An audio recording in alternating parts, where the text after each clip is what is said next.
Hello friends, sunrise to sunset சேனலுக்கு எல்லாரையும் welcome பண்ணுறோம். பேட் கமெண்ட் போட்ட எல்லா நல்ல உள்ளவங்களுக்கும், நல்ல கமெண்ட் போட்ட எல்லா கெட்ட உள்ளவங்களுக்கும் நமஸ்காரங்கள். ரொம்ப நாள் ஆச்சு, கிட்டத்தட்ட ஒரு 2 மாதம் ஆயிடுச்சு யூடியூப்பில் வீடியோ போட்டேன். 2 மாதமாக அவ்வளோ நம்மளுக்கு அவ்வளோ ஒன்றும் கொஞ்சம் நிறைய வேலை இருந்தது, அதனால் அது அப்படியே மறந்துட்டோம். யூடியூப் இருக்கிறதே மறந்துட்டோம். சரி, இப்போது கொஞ்சம் ஃப்ரீயாக இருக்குது, எல்லாம் கொஞ்சம் அப்படி இப்படி செட்டில் டவுன் பண்ணி எல்லாம் ஆட்டோமேட்டிக்கில் போயிட்டுருக்கு. அதனால் அப்படியே கொஞ்சம் ஃப்ரீயாக உட்காந்துருக்கோம். இடம் சூப்பராக இருக்குது. ஒரு லேஅவுட்டில் ஒர்க்கு, இடம் நல்லா சைலண்ட்டாக இருக்குது. சரி, கொஞ்சம் எக்ஸ்பீரியன்ஸ் இருக்குது. சரி, அதை அப்படியே ஷேர் பண்ணுவோம் நம்ம சன்ரைஸ் டு சன்செட் சேனல் அப்படின்ட்டு. இன்றைக்கி என்ன தேதி? மார்ச் 1. ஆமாம், மார்ச் 2. ஏப்ரல் 2. இன்றைக்கி மார்ச் 2 இருக்குது இல்லைங்களா? மார்ச் 2லேருந்து நம்மளுக்கு ஒரு ஒர்க்கு, எப்படின்னா, இந்த சிவில் ஃபீல்டில் வந்து ஒரு எப்படின்னா, ஒரு மொத்த கான்ட்ராக்டராக பில்டிங்கில் இருக்கிற மொத்தம் A to Z எப்படின்னா, கீ டு ஹேண்ட் ஓவர்னு சொல்லுவாங்க. அந்த மாதிரி ஒரு ப்ராஜெக்ட் ஒன்று எடுத்தேன். இந்த ப்ராஜெக்ட் எடுத்து இதை எப்படின்னா, ஒரு கோல் ஒன்று வச்சுருந்தேன். இந்த ப்ராஜெக்டை நம்ம வந்து எப்படின்னா ஒரு நல்லா பண்ணி தந்துடணும், நம்ம பேர் இருக்கிற மாதிரி ஒரு நல்ல இந்த பண்ண பில்டிங்கை வச்சு நம்மளுக்கு நிறையா ஸ்கோப் கிடைக்கணும் அப்படின்றது நம்மளோட எய்மாக இருந்தது. அதுக்காக நம்ம நிறையா இது பண்ணோம். ஆனால் கடைசியில் வந்து அந்த பில்டிங்கு நம்மளுக்கு செட்டே ஆகலை. அது வந்து எப்படி எதனால் செட் ஆகலான்னு, கிளைண்ட்னாலையா என்னாலையா? ஆனால் என்னால் இல்லை, அதை நான் 100% சொல்லுவேன். என்னால் இல்லை. அது நிறைய பேச வேண்டாம், தெரிஞ்சுக்கோங்க, என்ன விஷயன்றது தெரிஞ்சுக்கோங்க, அவ்வளோதான். என்கிட்ட இருக்க எக்ஸ்பீரியன்ஸை நான் உங்களுக்கு சொல்கிறேன். உங்களால் முடிஞ்சால் கற்றுக்கோங்க, இல்லைன்னா அனுபவித்து தெரிஞ்சுக்கோங்க. அந்த பில்டிங் எடுத்து பண்ணிகிட்ருக்கோம். டே பை டே ஒர்க்கு போயிட்டுருக்குது. அது ஒரு ஒர்க்கு, இன்னொரு ஒர்க்கு, 2 ஒர்க் போயிட்டுருக்கு. இப்போது இந்த ஒர்க்கில் இப்போ எடுத்த நம்ம புது கான்ட்ராக்டுக்கு கீ டு ஹேண்ட் ஓவர் அந்த ஒர்க்கு பார்த்திங்கன்னா ரொம்ப ப்ரெஷரு.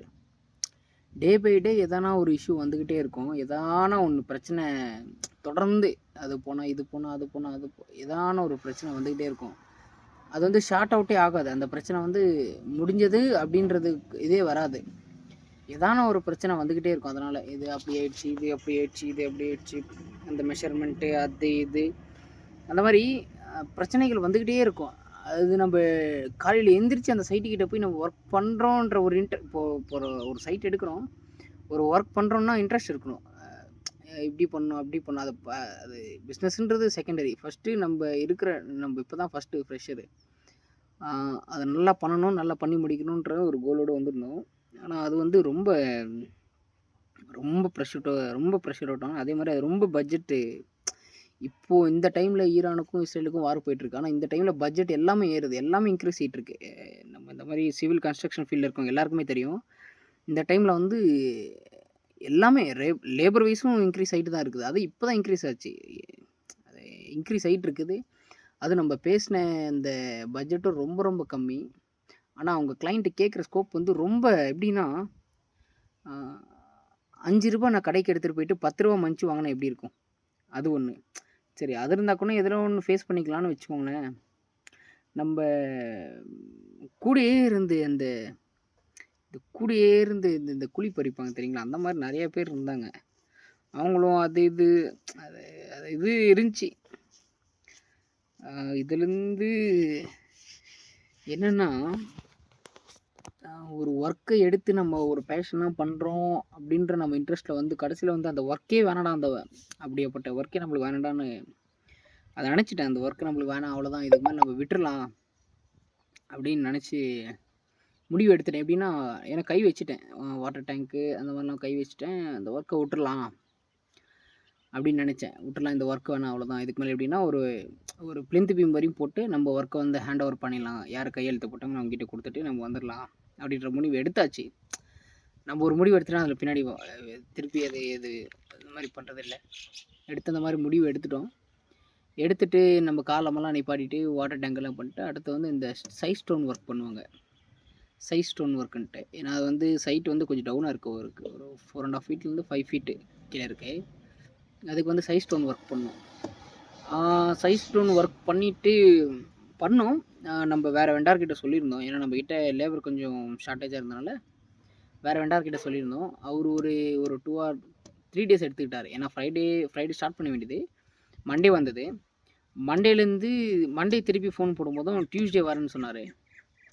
டியூஸ்டே எதுனால திருப்பி டியூஸ்டே கொஞ்சம் அப்படியே அடிபட்டனால கிளைண்ட்டு ஃபோன் பண்ணுறாங்க. இந்த மாதிரி ஒர்க்கு ஏன் நடக்கலை, கிட்டத்தட்ட 4 நாள் ஆகிடுச்சு, ஏன் ஒர்க் நடக்கலை அப்படின்னு கேட்குறாங்க. நான் தான் ஃபஸ்ட்டு ஃபோன் போட்டேன். எனக்கு இன்னொரு 2 டேஸ் டைம் தாங்க. நான் அந்த வெண்டார் வந்து வரணுன்னாரு. இப்போ திடீர்னு வர முடியல. ஜஸ்ட் ஒரு 4 to 5 டேஸ் தான் ஆச்சு. அவ்வளோ Friday, Saturday, Monday, Tuesday 4 days தான் ஆச்சு. அவங்க பேசிகிட்டே நான் தான் ஃபோன் போட்டேன். எனக்கு இந்த மாதிரி ஒரு நாள் டைம் தாங்க. அவங்க சொன்னாங்க, இந்த மாதிரி எப்பயே ரொம்ப நாள் போயிட்டுருக்குது, இழுத்தடிச்சிட்டு இருக்குது அப்படின்னு சொன்னாங்க. நம்ம ஃபீல்டில் இருக்கவங்க கொஞ்சம் எக்ஸ்பிளைன் பண்ணுங்கள். நம்ம சுச்சுவேஷன் எப்படி வேணாலும் மாறலாம். நம்ம ஃபீல்டில் இருக்கவங்க எல்லாருக்குமே தெரியும். ஏன்னா சுச்சுவேஷன் எப்படி வேணாலும் மாறும். அதை நம்ம டேக்கிள் பண்ணி கொண்டு வரதான் எங்கள் விஷயமே. அதை கிளைண்ட்டுக்கு நம்ம புரிய வைக்க பார்க்குறோம். ஆனால் இல்லை, நாங்கள் கான்ட்ராக்டே க்ளோஸ் பண்ணுறோம், உங்ககிட்ட இருந்து கான்ட்ராக்டை க்ளோஸ் பண்ணுறோன்னு நான் சொல்லிட்டேன். கான்ட்ராக்டை க்ளோஸ் பண்ணிக்கலாம், நான் அந்த முடிவில் தான் இருக்கேன்னு சொல்லிட்டு கான்ட்ராக்டை க்ளோஸ் பண்ணிட்டோம். நான் இன்னொரு ப்ராஜெக்ட் இருக்குன்னு சொன்னேன் பார்த்தீங்களா, அது வந்து 2nd ஃப்ளோர் பிரிக் ஒர்க் பண்ணி மேலே ரூஃப் லெவல் கொண்டு வரணும். அது பார்த்தீங்கன்னா 2 வீக்ஸ் தான், மிஞ்சி போச்சுன்னா 2 வீக்ஸ் ஒர்க் தான் அது. ஆனால் அது வந்து கிட்டத்தட்ட 1 மந்த் ஆகிடுச்சு. ஏன்னா அந்த 1 மந்த் ஆகிடுச்சு. என்னாலையும் ஆச்சு, எல்லாருனாலையும் ஆச்சு. இது வந்து சுச்சுவேஷன் பேஸ் பண்ணி தான் இங்கே ஒர்க்கே நடக்குமே. அது அவர் புரிஞ்சுக்கிட்டு எதுவுமே சொல்லலை. அவர் சரி ஓகே ஆகட்டும் அப்படின்னு சொல்லி விட்டுட்டாங்க. இந்த கிளைண்ட்டு ஜஸ்ட் ஒரு 4 டேஸ் வெயிட் பண்ண முடியல. அது சொல்லி முடித்த உடனே நம்மளுக்கு எடா இப்படி அவ்வளோ நம்ம இதாக பண்ணிட்டோமா. ஏன் நம்ம வந்து பிஸ்னஸாக நினைக்கிறது இல்லை. ஏன்னா நான் வந்து 2nd ஜென்ரேஷன் இந்த ஃபீல்டில். நம்ம இது பிஸ்னஸாக நினைக்கிறது இல்லை. ஃபர்ஸ்ட் ஆஃப் ஆல் ஒரு பேஷனாக பண்ணிட்டுருக்கோம். ஆனால் அவங்க இப்படி பேசும்போது சரி ஓகே அப்படின்னு சொல்லி விட்டு அடுத்தடுத்து அப்படியே போயிட்டே இருந்தோம். இப்போது அவங்க பேசி கூட ஒரு 3 டேஸ் தான் ஆச்சு. 3 or 4 டேஸ் ஆச்சு. இப்போ பார்த்தீங்கன்னா அந்த அந்த பில்டிங் பேஸ்மெண்ட் ஏறி விட்டுட்டேன்னு சொல்லிட்டேன்.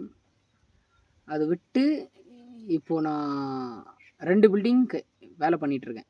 எப்படின்னா புதுசாகவே 2 பில்டிங் பண்ணிட்டுருக்கேன். அடுத்தது பார்த்தீங்கன்னா இன்னும் ஒரு 2 பில்டிங் இருக்குது. என்னை பேசுகிறதுக்காக கூப்பிட்டுட்ருக்காங்க. இன்னும் 2 பில்டிங்கு. நான் வந்து அவங்க அந்த கிளைண்ட்டுக்கிட்ட 1 லட்ச ரூபாய்க்காக நான் பேரம் பேசிகிட்டு இருந்தேன். எனக்கு இந்த மாதிரி வேணுங்க, 1 லட்ச ரூபா பேரம் பேசிகிட்டு இருந்தேன். இப்போ பார்த்தீங்கன்னா எனக்கு கிட்டத்தட்ட 4 புது பில்டிங் வந்திருக்கு. அதில் 2 பில்டிங் கை வச்சு ஒர்க்கை நான் ப்ராசஸ் பண்ணிட்டேன். இன்னும் 2 பில்டிங் கூப்பிட்டுட்ருக்காங்க. இன்றைக்கி போகணும் ஒரு பில்டிங்க்கு. இன்றைக்கி பேசணும், பேட்டரப்பள்ளியில் பேசணும். இன்னொரு பில்டிங் சொல்லியிருக்காங்க. அது நெக்ஸ்ட் வீக் எனக்கு தெரிஞ்சு ஆகும்னு நினைக்கிறேன். அந்த இதுலேருந்து என்ன தெரியுதுன்னா 2 விஷயம். நம்ம செல்ஃப் ரெஸ்பெக்டை விட்டு அதே மாதிரி நம்ம ரொம்ப லோ ஆஃப் காஸ்ட்டில் பண்ணி தந்து அவங்க கடைசியில் இன்னும் 2-3 வருஷம் கழித்து நம்மளை கேள்வி கேட்குறதோட அந்த ஒர்க்கை நம்ம விட்டுட்டு அடுத்த ஒர்க்குக்கு நம்ம ஃபோக்கஸ் பண்ணாலே நம்ம அடுத்த லெவலுக்கு போயிடலாம். அந்த ஒரு ஒர்க்கு தான் இருக்குதுன்னு நினச்சி நம்ம உட்காந்துருந்தோம்னா கடைசி வரைக்கும் அது அப்படியே தான் போயிட்டே இருக்கும். அதனால் இதுலேருந்து நான் கற்றுக்கிட்ட என்ன லெசன்னா, நம்மளோட செல்ஃப் ரெஸ்பெக்டை நம்ம என்றைக்குமே விட்டு கொடுக்கக்கூடாது முதல்ல. 2வது நம்மளோட சுச்சுவேஷனும் நம்மளோட கம்ஃபர்டபுளும் புரிஞ்சுக்க அவங்கக்கிட்ட நம்ம ஒர்க்கே பண்ணக்கூடாது. அது அவங்க எப்படியாப்பட்டவங்கன்னு எடுத்துகிட்டு போயிட்டோம், அதை நம்ம ஒர்க் பண்ணக்கூடாது.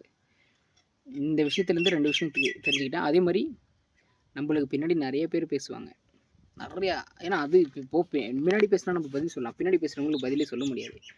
அந்த பதிலை நம்ம எப்படி சொல்லணுன்னா, எதனா கோயிலில் போயிடணும், உட்காந்துக்கிட்டு அங்கே இருக்கிறதெல்லாம் சொன்னோம்னா அந்த பின்னாடி பேசுகிறவங்க வாங்குகிற குத்துக்கு அவங்க விழுந்துடுறாங்க. இருங்க இது ஆங்கிள். நம்ம பின்னாடி பேசுகிறவங்க பேசிகிட்டே தான் இருப்பாங்க. நானும் ஏன்னா இந்த மாதிரிலாம் நடந்துகிட்ருக்கு அப்படி இப்படி நிறையா யோசிச்சு அப்படி இப்படி அது இது போயிட்டுருந்துச்சி. பின்னாடி குத்துறவங்க தண்டனை அனுபவிச்சுட்ருப்பான். நம்மளோட ஒர்க்கை பார்த்துட்டு போயிட்டே இருப்போம். பார்ப்போம். இது ஒரு இப்போ எப்படி இருக்குன்னா, இது இந்த மரம் இருக்குது பார்த்தீங்களா, இந்த மரம் மாதிரி தான் தனியாக தான் இருக்கேன். ஆனால் மேலே நல்லா செழிப்பாக தான் இருக்கேன். தனியாக தான் நிற்கிறேன். ஆனால் மேலே எவ்வளோ கிளையும் எவ்வளோ இளநீர் இருக்குது. அந்த மாதிரி இப்போ நான் வந்து இப்போது சொல்ல வேண்டாம்னு நினைக்கிறேன். சரி சொல்லிடலாம் அப்படியே. போன வாரம் ஃப்ரைடே வந்து எனக்கும் எங்கள் அப்பாவும் கொஞ்சம் பிரச்சனை ஆயிடுச்சு. அதுக்கு அவர் என்ன சொல்லிட்டாருன்னா, நீ வீட்டை விட்டு வெளியே போ, உனக்கு சொத்துல ₹1 கூட இல்லை, நீ வீட்டை விட்டு வெளியே போ அப்படின்ட்டாரு.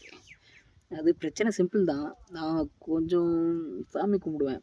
அதனால் கொஞ்சம் செவ்வாய் வெள்ளி மட்டும் நான்வெஜ் எடுக்காதீங்க, மிச்ச டைம்லாம் எடுத்து நல்லா சாப்பிடுங்க அப்படின்னு நானே சொல்லிட்டேன். ஏன்னா நானும் சாப்பிட்டு தான் இருந்தேன். நான் விட்டுட்டேன். கொஞ்சம் இப்போது இந்த கொஞ்சம் அப்படியே ஸ்பிரிச்சுவலாக போகிறனால அதை விட்டுட்டேன். அதனால் நான் சொல்லியிருந்தேன் இந்த மாதிரி இது வேணாங்க அப்படின்னு சொல்லிட்டு. நான் எங்கள் அம்மா கிட்ட 2 வாட்டி சொல்லிட்டேன். இந்த இது வந்து 3வது வாட்டி நடந்தது. சரி இந்த வாட்டி விடக்கூடாது அப்படின்னு சொல்லிட்டு நம்ம கேட்டுட்டேன். ஏன் அப்படி என்ன பண்ணுறீங்க, சாப்பிடக்கூடாது அப்படி இப்படின்னு கேட்டேன். அவங்க அதுக்குள்ளே இது ஏன் வீடு ஏன் சொத்து எப்படி வேணாட்டு இருப்பேன் அப்படின்ட்டாரு. வீட்டை விட்டு வெளியே, அந்த வீட்டை விட்டு வெளியே போடான்னு சொல்கிறது வந்து எந்த விஷயத்துக்கு சொல்கிறேன்னு இருக்கு இல்லைங்களா. இப்போது நம்ம ஏதான ஒன்று பண்ணி தப்பு பண்ணி அதை கேட்டிருந்தா நம்மளுக்கு ஒரு இது இருக்கும். நம்மளால தப்பே இல்லாததுக்கு இதுக்கே இவருங்க இவ்வளோ பேசுகிறாங்க, வீட்டை விட்டு வெளியே போகணும், சொத்துல ஒரு பைசா இல்லைன்றாங்கன்னா இவங்க முன்னாடி நம்ம வாழ்ந்து காட்டோம். இவங்க முன்னாடி நம்ம வாழ்ந்து காட்டணும். உங்கள் சொத்து இதுக்கு சமானம்னு சொல்லிட்டு நம்ம வாழ்ந்து காட்டணும். அந்த இப்போ கூட அவங்களுக்கு யோசிக்க தெரியாது. சொத்துக்காக உங்ககிட்ட பழகிட்டு இருக்கோம். உங்கள் சொத்து வேணுமானா நான் எதுக்கு அதெல்லாம் பேசிக்கிட்டு வேணாம் விடுங்க. ஆனால் நம்ம அதுதான் இதெல்லாம் நம்மளுக்கு கொஞ்சம் இந்த ஒவ்வொரு டைமில் வந்தனால ஆண்டவனை நல்லா கூப்பிட்டோம். ஆண்டவன் நம்ம கூட இருக்கான், அது வரையும் நம்மளுக்கு போதும். இதில் வந்து என்ன சொல்கிறேன்னா, நம்ம பின்னாடி பேசுகிறோம் 2 பேருக்கும் ஒரே பதில் தான், ஆண்டவன் தான். ஆண்டவனை போய் கும்பிடுங்க, யாரையும் நம்பாதீங்க. எப்பயுமே நம்ம மனுஷன்றது வந்து தனிமை தான். எல்லாம் இந்த உலகத்தில் எல்லாருமே தனிமை தான். யாருமே இங்கே கூட வர்றதோ, அம்மா அப்பா கூட வருவாங்க, நம்ம ஒய்ஃப் கூட வருவாங்க, நம்ம பசங்க கூட வருவாங்கலாம் இல்லை. நம்ம தனியாள் எப்படி வந்தோமோ அப்படி தான் போக போகிறோம்.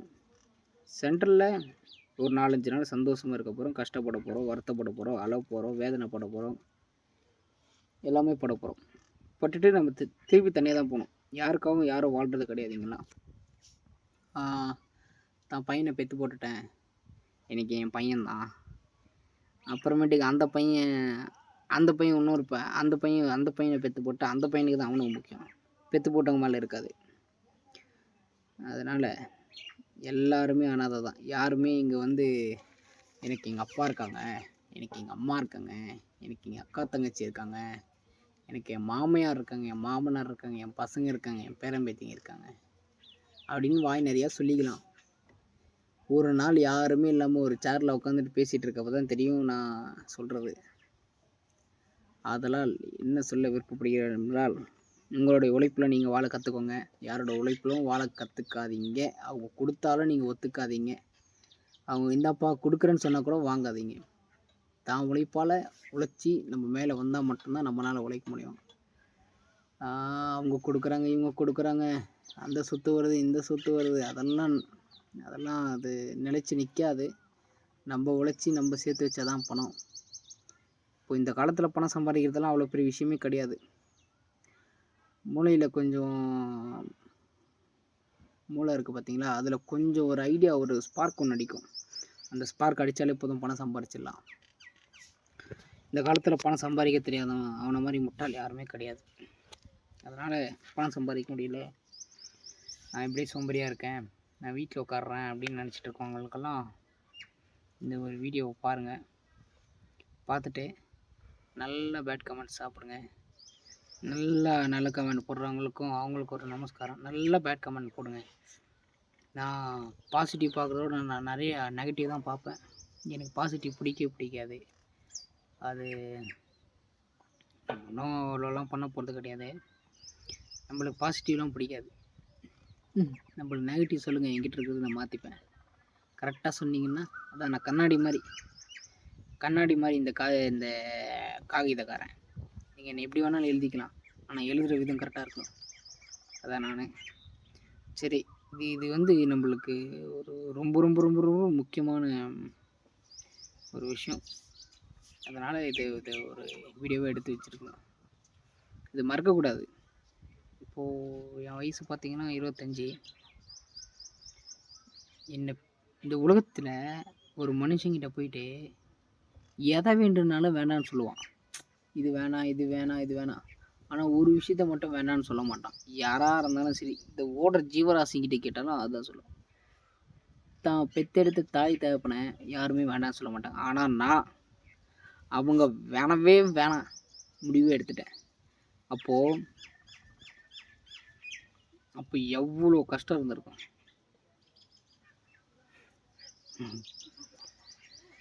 சொன்னால் சிரிப்பாக தான் இருக்கும். சிந்திச்சு பாருங்கள்.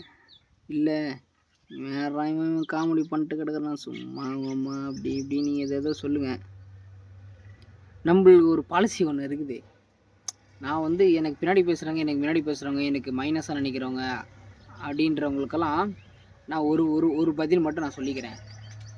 நீங்கள் என்னை திட்டுறதுக்கு முன்னாடி ஒரு வாட்டி உங்கள் சைடில் கரெக்டாக இருக்கான்னு மட்டும் யோசிச்சுக்கோங்க. என் சைடில் தப்பு இருந்துச்சுன்னா திட்டிக்கோங்க. ஆனால் என் சைடு தப்பு இல்லைன்னா 60லேருந்து 98 நாளில் முடிஞ்சது கதை. இதுக்கு நான் ஷூரிட்டியே கொடுக்குறேன். 60லேருந்து 98 நாளுக்குள்ளே அதுக்கான பாடத்தை நீங்கள் கற்றுக் கொடுத்துருவாங்க. ஆமாம், எனக்கு நான் இந்த உங்கள் கணக்குப்படி நானாக தான். ஆனால் எனக்கு அப்பாயின்மெண்ட் ஆர்டர்லாம் மேலே எடுத்துகிட்டு வந்து வரும். அதனால் அவங்க சீல் அடித்து கையெழுத்து போட்டு கொடுத்துருவாங்க. நான் அந்த பேப்பரை எழுதிட்டு திருப்பி அவங்களுக்கே போட்டுருவேன். அவங்க பார்த்து பண்ணிவிட்டோம். அந்த மாதிரி தான் இப்போ ஒரு இன்சிடெண்ட் ஒன்று நடந்தது எனக்கு நான் யோசிக்கல. அந்த இன்சிடெண்ட் நடக்கும்போது கூட எனக்கு வந்து ஐயோ என்னடா ஆச்சே அப்படின்னு. ஆனால் கொஞ்சம் கொஞ்சமாக யோசிக்கும் போது காட் இஸ் கிரேட் மாமே அப்படின்னு சொல்லிட்டு நல்லா இதாகிடுச்சு. சரி, ஓகே. இதை ஒன்று எடுக்கணும்னு நினச்சேன். இதில் வந்து இந்த வீடியோவில் நீ என்னடா சொல்ல வர முட்டா பையலே அப்படின்னா, நீ தனிமடா, உனக்கு யாருமே துணை இல்லைடா, நீ ஒரு ஆள் தான். அம்மா பாசமாக பார்த்துக்கிறாங்க, அப்பா பாசமாக பார்த்துக்கிறாங்க. அடுத்தது நான் காதலிச்சேன், என் காதலி என்ன நல்லா பார்த்துக்கிறாங்க. நான் பெற்று போட்டேன், என் பசங்க நல்லா பார்த்துக்கிறாங்க. என் தாத்தா என் பாட்டி என்னை நல்லா பார்த்துக்கிறாங்க அப்படின்னு நினச்சிட்டு இருக்கவனுக்கெல்லாம் அவன்லாம் முட்டாள். சரியா? இப்போ சொல்கிறப்ப கூட திட்டுவீங்க, இவனுக்கு அவனுக்குன்ட்டு. இப்போது எங்கள் அண்ணன் சீமான் இருக்கார் பார்த்தீங்களா? ஒரு 10 வருஷம் முன்னாடி அவர் சொல்கிறப்ப அவரெல்லாம் ஒரு ஆளா அப்படின்னு நினச்சி சொல்லிட்டு இருந்தீங்க. இப்போ அவர் சொல்கிறது புரிஞ்சிக்கிட்டு இருக்கீங்க. அந்த மாதிரி தான் நம்ம கணக்கும். இப்போ சொல்கிறப்ப அப்படி தான் இருக்கும். ஒரு நாள் அனுபவிக்கிறப்ப இந்த வழி என்னன்னு தெரியுது. கற்றுக்கோங்க. ஒரு நாளும் நீங்கள் தனிமை தான், யாருமே உங்கள் கூட வர மாட்டாங்க. நம்ம உழைச்சா மட்டும்தான் நம்ம சாப்பிட முடியும். பார்த்து படையுங்க. அது ஒன்று. ரெண்டாவது, நம்ம முன்னாடி பேசுகிறவனும் பின்னாடி பேசுகிறவனும் பேசிக்கிட்டே இருக்கட்டும், நம்ம வளர்ந்துக்கிட்டே இருப்போம். அந்த பேசுகிற பேச்சுக்கு அவன் பதில் வாங்கியது அதுக்கு ஆண்டவன் நேர்மையாக இருந்து நம்ம நல்லபடியாக சாமியை கும்பிட்டாலே போதும். இவ்வளோ இது சொல்கிறேன். ஆனால் இப்போ நான் பேசுகிறேன் பார்த்தீங்களா, சாமியை கும்பிடுங்க. இந்த வாயே சாமியை இல்லாத கேள்வியெல்லாம் கேட்டிருக்கு. அது ஒரு நாள் ஒரு வீடியோவாக போடுறேன். இப்போதைக்கு இது போதும். ஏன்னா 20 நிமிஷம் ஆயிடுச்சு. எனக்கு இதே 3 GB பிடிச்சிடும். அதனால் இப்போதைக்கு இது போதும். ஒரு நாள் ஒரு விஷயத்தை கற்றுக்கோங்க. மனுஷன் தனிமை தான், யாருமே கூட வர மாட்டாங்க. பின்னாடி பேசுகிறவனும் ஆண்டவன் கிட்ட விட்டுட்டு அவன் பதில் கொடுத்துப்பான். ஒரு விஷயம் நம்மளுக்கு வேணும்னு நம்ம முடிவு எடுத்துகிட்டு பண்ணலான்ட்டு அப்புறமேட்டு திருப்பி நம்மளுக்கு வேணான்னா விட்டுருங்க. ஒன்று விட்டிங்கன்னா 4 வரும். அது எக்ஸாம்பிள் நான் தான். ஒரு பில்டிங் விட்டு இப்போ 4 பில்டிங் பண்ணிட்டுருக்கேன். அந்த மாதிரி நம்மளோட எண்ணங்களும் நம்மளோட நினைவுகளும் கரெக்டாக இருக்கணும். சரி, இந்த பக்கம் பூ நல்லாயிருக்கு. லாஸ்ட்டு கிளிப் இந்த பூவோட முடிச்சுக்கிறேன்.